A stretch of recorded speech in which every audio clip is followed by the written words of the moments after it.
Hello everyone. आज हम लोग ओम्स लॉ के बारे में पढ़ेंगे। What is Ohm's law. इसके पहले वाले चैप्टर में हमने क्या क्या पढ़ा था। इसके पहले वाले चैप्टर में सर्किट डायग्राम, करेंट, ठीक है, conventional direction of electric current, इन सब के बारे में पढ़ा था। But now we have to study about Ohm's law. Full name of this Ohm's law means Ohm का फुल नेम क्या है? जॉर्ज साइमन ओम इनका फुल नेम है। George Simon Ohm. यह जर्मन के फिजिसिस्ट और मैथमेटिशियन दोनों हैं। ये इनका बर्न हुआ था, मतलब कब पैदा हुए थे ये? 16 मार्च 1789 में। कहाँ पे? जर्मनी में। इन्होंने एक लॉ दिया जिस लॉ को हम जानते हैं ओम्स लॉ। वो लॉ है क्या? According to Ohm's law, according to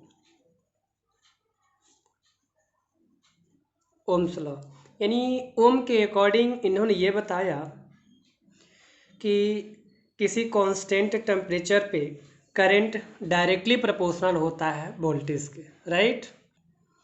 simple इस डेफिनेशन का मतलब सिर्फ ये है कि at constant temperature the current flowing through a conductor is directly proportional to the potential difference, जिसको पीडीवी कहते हैं, voltage potential difference across its and.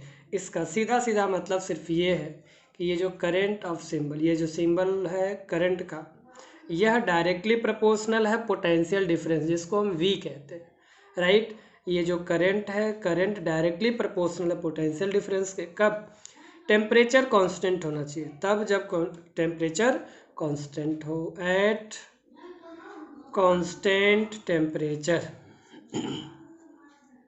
Constant temperature means जो भी हम कंडक्टर लेंगे उस कंडक्टर का टेम्परेचर कांस्टेंट होना चाहिए।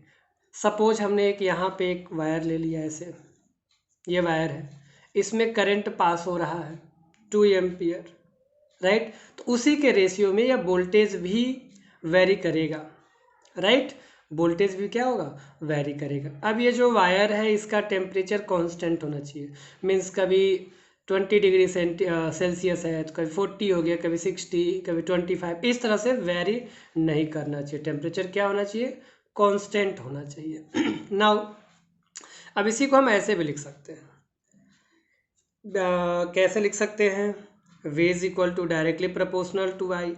ये ऐसा इसलिए हो रहा है क्योंकि ये जो करंट है, करंट रेजिस्टेंस के इन्वर्सली प्रोपोर्शनल होता है। कैसे? वो भी सामने आएगा। Now if we have to remove this proportionality sign, अगर हम इस प्रोपोर्शनलिटी साइन को हटाते हैं तो एक कांस्टेंट अकर होगा, एक कांस्टेंट आएगा जिसे हम कहते हैं क्या? Resistance R। ये R क्या है? वेयर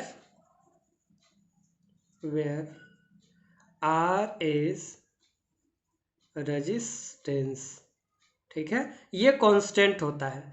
जिस भी मटेरियल का वायर लेंगे, चाहे कंडक्टर कॉपर हो या एल्यूमिनियम हो, आयरन हो, जिसका भी लेंगे, चाहे सिल्वर ले लिया जो बहुत कॉस्टली है, तो जो भी मटेरियल लेंगे उसका रेजिस्टेंस फिक्स होगा, इसलिए यह एक कांस्टेंट होता है। फिर से एक बार देखते हैं ओम्स लॉ क्या है।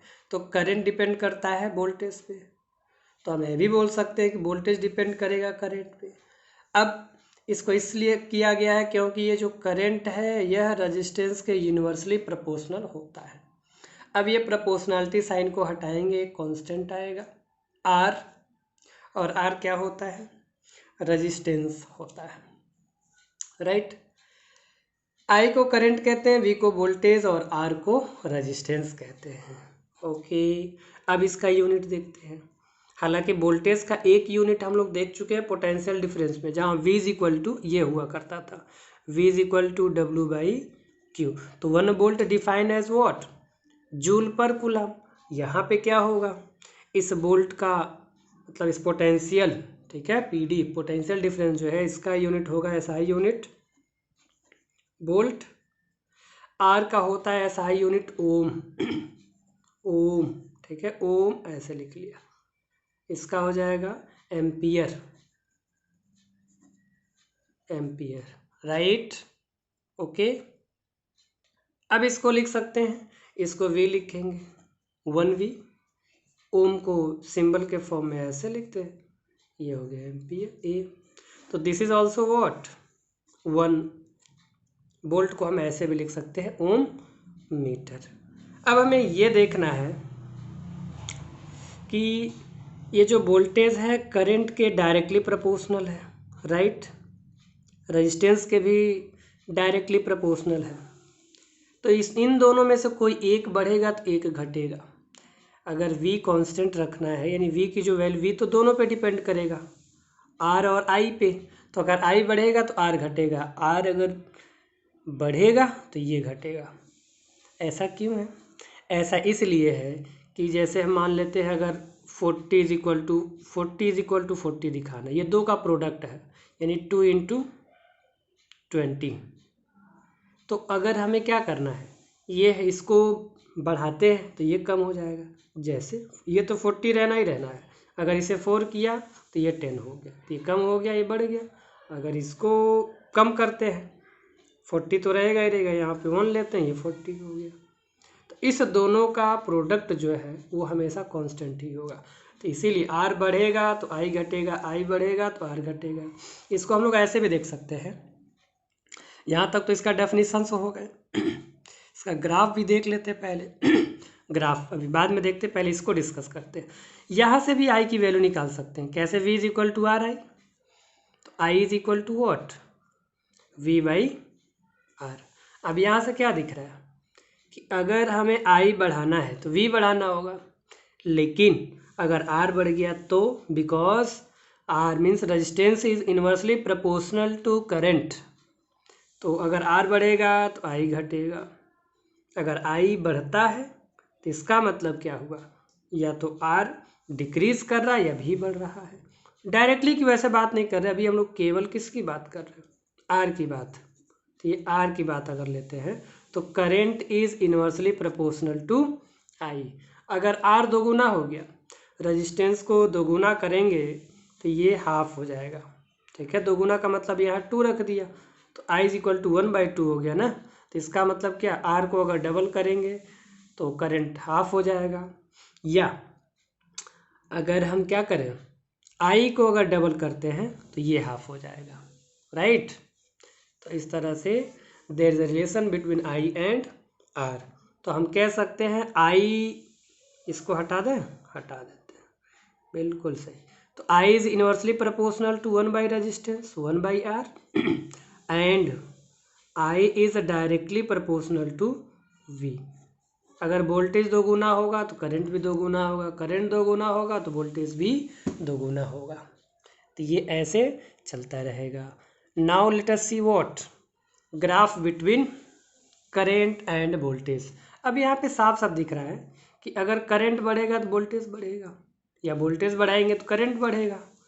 तो अगर ग्राफ जब हम प्लॉट करेंगे तो ग्राफ क्या होगा, स्ट्रेट लाइन होगा, क्योंकि जैसे जैसे जैसे जैसे करंट बढ़ाएंगे वोल्टेज बढ़ेगा, या वोल्टेज बढ़ाएंगे तो ये हो गया वोल्टेज, ये हो गया करंट। तो ये स्ट्रेट लाइन ऐसे हो जाएगा, खुचक खुचक। कैसे, देखो अगर यहाँ पे 1 2 ऐसे बना लेते हैं, ये भी 1 2 3 1 2 3, ये है एक्स एक्सिस और ये है वाई एक्सिस। तो जब देखो ये इसका वोल्टेज कितना है, 1 है, तो करंट भी 1 है। जब वोल्टेज 2 हो गया तो वोल्टेज भी 2 हो गया, फिर 3 पे गया तो ये भी 3 हो गया। मतलब एक कांस्टेंट, जैसे जैसे ये वोल्टेज बढ़ रहा है वैसे करंट बढ़ता जा रहा है। Is it clear? Yes sir, very good. Now अब हमको ये जानना है कि रेजिस्टेंस है क्या, what is resistance. Let us talk about resistance.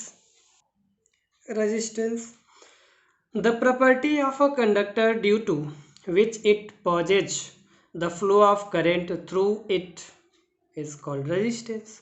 मतलब रेजिस्टेंस एक प्रॉपर्टी है जो कंडक्टर में, अगर यहाँ पे एक कंडक्टर बनाया है यहाँ पे, तो इसमें अगर जो फ्री इलेक्ट्रॉन है, जिस फ्री इलेक्ट्रॉन की वजह से इलेक्ट्रिसिटी फ्लो हो रही है, उसको क्या करता है, रजिस्ट करता है, रोकता है। ठीक है, तो that's why resistance is the property of a conductor due to which it poses the flow of current through it is called resistance. मतलब क्या करता है, करंट के फ्लो को रजिस्ट करना, रोकना ही इसका काम है, दैट इज रेजिस्टेंस। फॉर्मूला यहाँ से जो निकाला था V is equal to R I, तो R is equal to I को इधर भेज देंगे तो V by I is equal to R हो जाएगा। इसी फॉर्मूला से वोल्टेज भी निकाल सकते हैं, करंट भी निकाल सकते हैं, R भी निकाल सकते हैं। कब, जब इन तीनों में से कोई दो वेरिएबल की वैल्यू दी हो। अगर दो वेरिएबल की वैल्यू दी गई है, थर्ड हम निकाल सकते हैं। तो R क्या हो जाएगा, R is equal to V by I. ये हो गया फॉर्मूला इसका रेजिस्टेंस का। और एसआई यूनिट क्या होगा इसका, एसआई यूनिट ऑफ रेजिस्टेंस, जो हम लोग पहले से जान गए क्योंकि क्वेश्चन में यूज किया है, एस ओम। इसको ऐसे भी लिख सकते हैं, या जॉर्ज साइमन ओम जो है उनके नाम पे रखा गया है। एसआई यूनिट हो गया, right, any doubt, no doubt. तो इसको भी हम चाहें तो ऐसे डिफाइन कर सकते हैं। अगर यहाँ formula R is equal to V by I है, तो इसका मतलब 1 ओम इज इक्वल टू, ये वोल्टेज पोटेंशियल डिफरेंस है तो वोल्ट होगा, वोल्ट का V और करंट का एम्पियर A हो गया। तो इसको हम कैसे लिख सकते हैं, 1 ohm is equal to 1 volt, ऐसे पावर -1। क्यों power -1, because this is a denominator. Denominator में होने की वजह से जब इसको न्यूमरेटर बनाएंगे तो पावर नेगेटिव हो जाएगा। अब नाउ द टाइम, क्या टाइम, अरे I mean to say that कि अब हम ये देखते हैं कि रेजिस्टेंस किन किन बातों पे डिपेंड करता है, on which factor it depends on, किन फैक्टर पे ये डिपेंड करता है। रेजिस्टेंस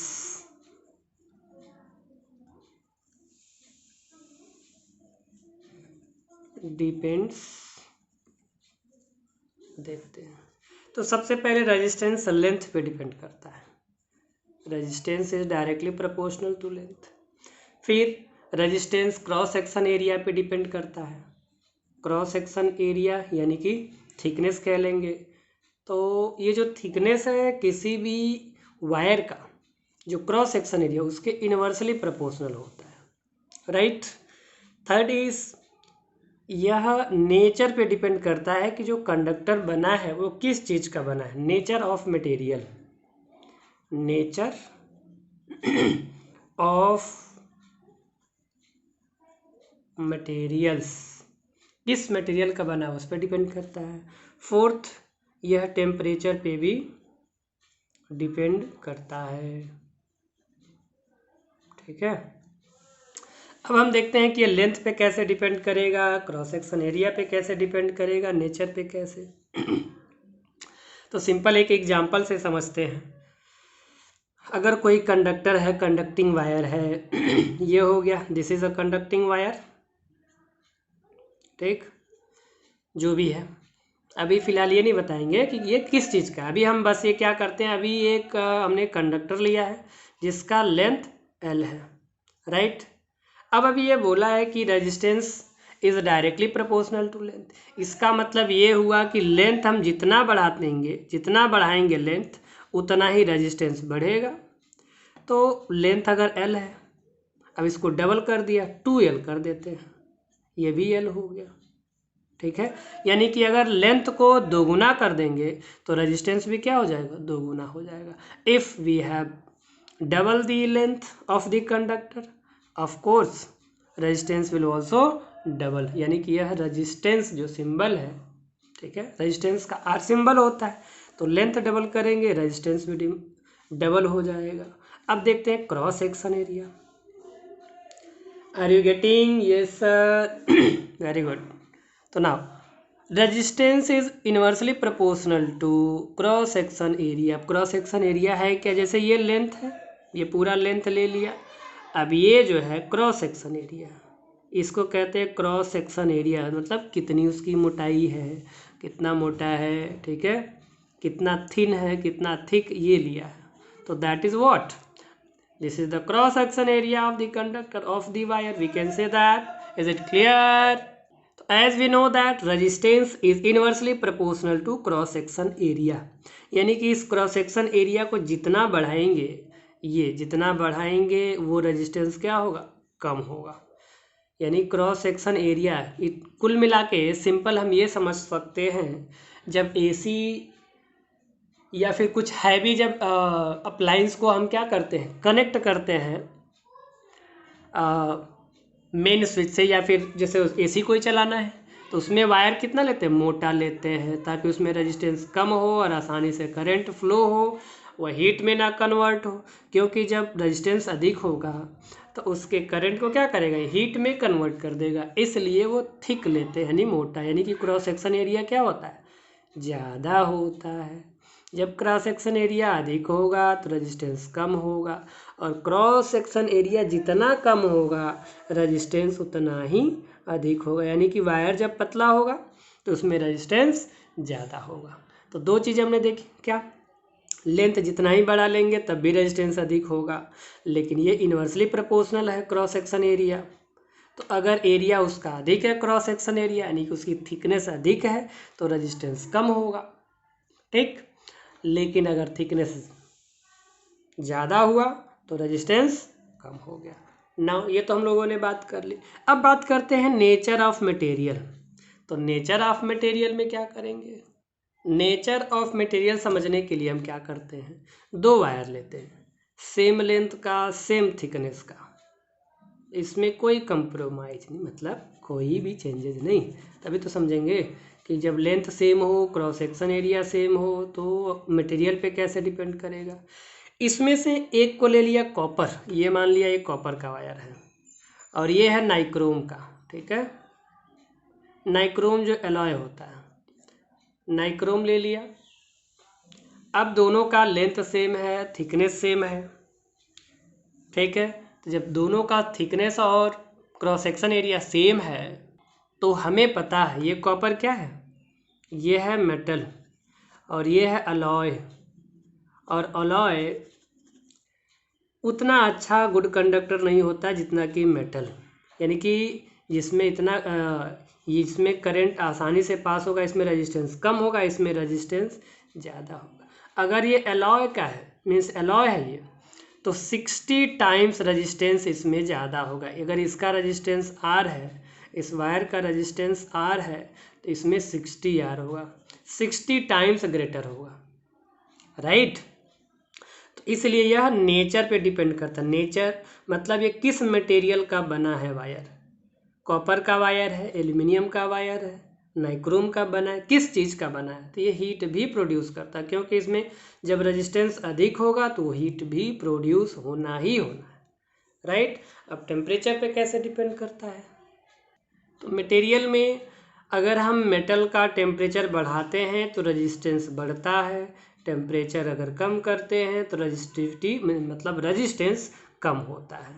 तो resistance is directly proportional to temperature, temperature पे डिपेंड करता है। इसीलिए यहाँ पे बोला गया है आई इज इक्वल टू, मतलब आई प्रोपोर्शनल टू वोल्टेज या पोटेंशियल डिफरेंस, या voltage directly proportional to current. तो यहाँ पे बोला गया ना एट कांस्टेंट टेम्परेचर, अगर टेम्परेचर कांस्टेंट नहीं होगा तो ओम्स लॉ फॉलो नहीं करेगा। तो there is a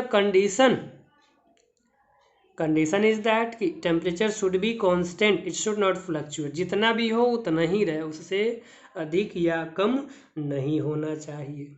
is it clear? Yes sir, मजा आ गया, वेरी गुड वेरी गुड। इस पे एक क्वेश्चन करते हैं ओम्स लॉ पे। Potential difference between 2 points of a wire carrying 2 ampere current is 0.1 volt. Calculate the resistance between these point. तो सबसे पहले जो दिया है इसमें लिख लेंगे,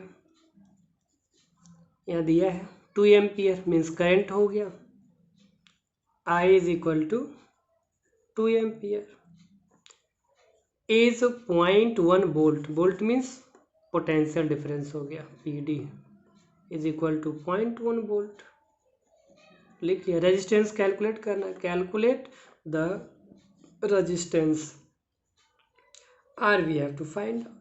तो सिंस वी नो दैट, अभी पढ़ा है ओम्स लॉ से, ओम्स लॉ से अभी तो पढ़ा है, अभी तो पढ़ा है, क्या पढ़ा है, since V is equal to IR, तो if we have to calculate this R then R is equal to, इस R को निकालना तो इसको हम इधर भेज देंगे, ये डिवाइड हो जाएगा, तो R is equal to V by I and V is equal to 0.1, I is equal to 2 ampere. अब इसमें पॉइंट लगा, इसमें नहीं है तो पॉइंट हटा देते, जिसको डायरेक्ट आएगा वो डायरेक्ट कर सकता है, हम तो ऐसे ही करेंगे, हम जमीन से जुड़े हुए हैं। तो R is equal to multiply कर दिया 1 हो गया, नीचे हो गया 20, अब पॉइंट लगा के डिवाइड कर लेंगे, इतना तो सबको आता ही है, तो 25 जा तो करेंगे तो 0.05 ओम आ जाएगा। ठीक है, R इज इक्वल टू दिख रहा है, yes sir, 0.5 ohm is the answer, right. फिर से एक बार देख लेते हैं, potential difference between 2 points of a wire carrying 2 ampere, ampere is the unit, SI unit of current, तो यहाँ से पता चल गया, ये करंट दे दिया, फिर आगे बोला है 0.1 वोल्ट, तो पोटेंशियल डिफरेंस हो गया, कैलकुलेट रेजिस्टेंस, साफ साफ बोला है, साफ साफ बोला है, R निकालना है resistance, so as we know that V is equal to IR, R is equal to V by I, तो V की वैल्यू 0.1 या 0.1, I इज इक्वल टू 2, तो पॉइंट हटाने के लिए ऊपर नीचे 10 से मल्टीप्लाई कर देंगे, डायरेक्ट भी कर सकते थे, तो मल्टीप्लाई किया, ऊपर 1 हो गया, नीचे करेंगे 20 से डिवाइड करेंगे तो 0.05 आएगा, राइट। This is our answer. एक क्वेश्चन और देखते हैं प्यारा सा। Question is an electric iron draws a current of 3.4 ampere from the 220 volt supply line. What current will this electric iron draw when connected to 110 volt supply line? अब यहाँ पे दो जगह वोल्टेज दिया, एक जगह 220 वोल्ट और एक जगह 110 वोल्ट, राइट। तो सबसे पहला काम क्या करते हैं, जो गिवन है उसको लिख लेते हैं। तो स्टार्टिंग में बोला एन इलेक्ट्रिक आयरन, मतलब एक आयरन है, ड्रॉज अ करंट, इसका करंट कितना दिया है, I is equal to 3.4 ampere, और क्या बोला, फ्रॉम द वोल्टेज, फ्रॉम मतलब 220 वोल्टेज सप्लाई लाइन, तो PD यानी कि V कितना दिया है 220 वोल्ट्स। अब एक चीज़ समझनी ये है कि हमें करंट और वोल्टेज दिया है, फिर कह रहा है कि what current will this electric iron draws when connected to 110 volt supply line, मतलब अगर ये वायर है ऐसे, ये वायर हो गया, इसमें करंट दे दिया है, इसका करंट दिया है 3.4 एम्पियर और वोल्टेज है यहाँ पे 220 वोल्ट्स, राइट। अब ये जो वायर है इसका रेजिस्टेंस भी तो होगा R।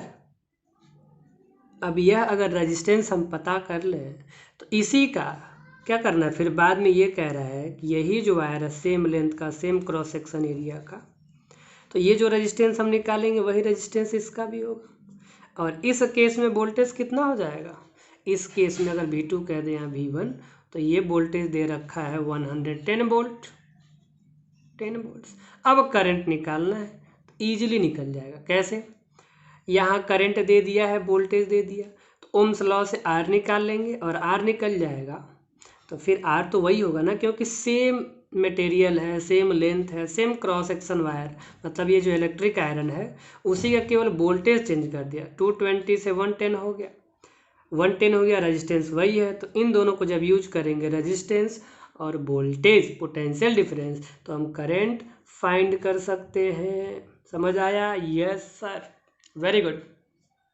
अब हम आगे बढ़ते हैं। तो यहाँ पे दिया है क्या, करंट और वोल्टेज। तो now let us find current resistance. तो यहाँ रेजिस्टेंस फाइंड आउट कर लेते हैं।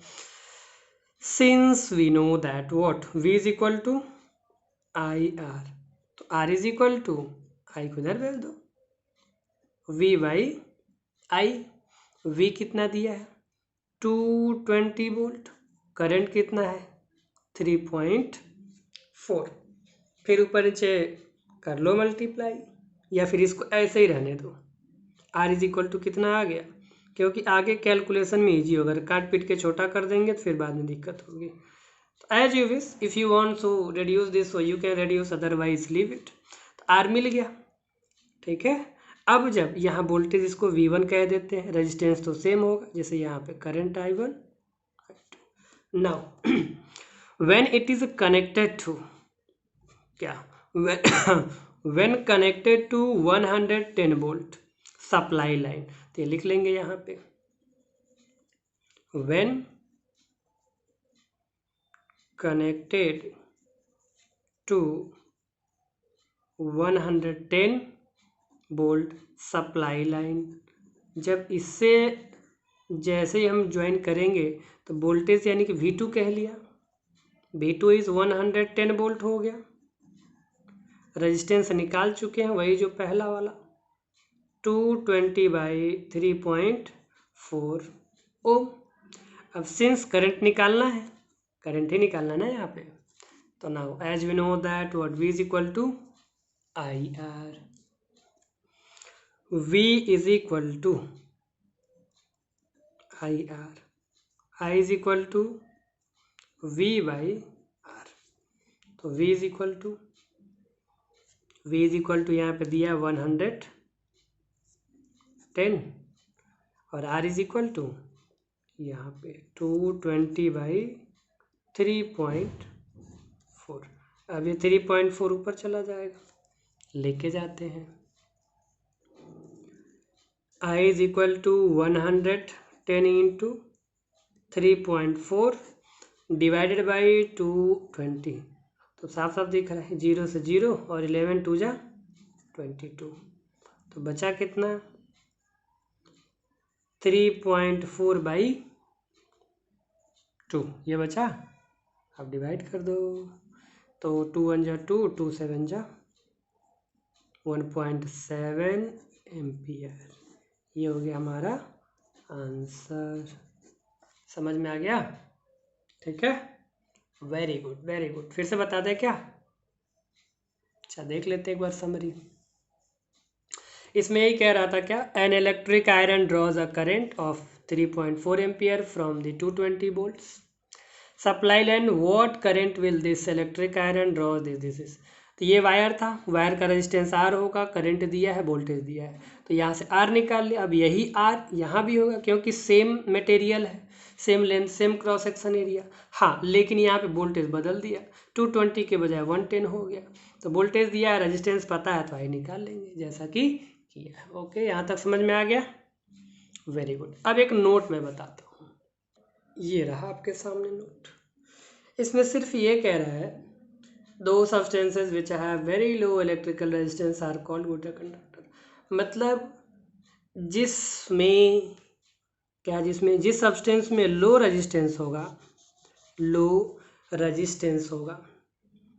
वह गुड कंडक्टर होगा। यानी कि जिसमें रेजिस्टेंस बहुत कम होगा वो अच्छा कंडक्टर है, जिसमें silver is very good conductor, right. और जिस सब्सटेंस में रेजिस्टेंस हाई होगा उसे क्या बोलेंगे, वो गुड कंडक्टर नहीं है। लाइक अलॉय में क्या है, नाइक्रोम, मैग्नेनिन, कॉन्स्टेंटाइन, इसको हम क्या बोलते हैं, यूरेका भी बोलते हैं, राइट। तो जिस सब्सटेंस का रेजिस्टेंस कम होगा वह गुड कंडक्टर होगा। जिसमें रेजिस्टेंस हाई होगा तो यहाँ पे दिख ही रहा है क्या होगा। और जो इंसुलेटर होता है उसका इलेक्ट्रिकल रेजिस्टेंस बहुत हाई होता है। We can say that what, infinitely high electrical resistance, बहुत ज़्यादा होता है। तो इंसुलेटर का क्या होता है, तो इंसुलेटर का रेजिस्टेंस बहुत हाई होता है। क्या होता है, हाई होता है। तो इतना समझ में आया। अब इसके बाद हम लोग रेजिस्टिविटी की बात करेंगे नेक्स्ट लेक्चर में। तब तक के लिए अपना बहुत ख्याल रखें। ऑल द वेरी बेस्ट और पढ़ते रहें।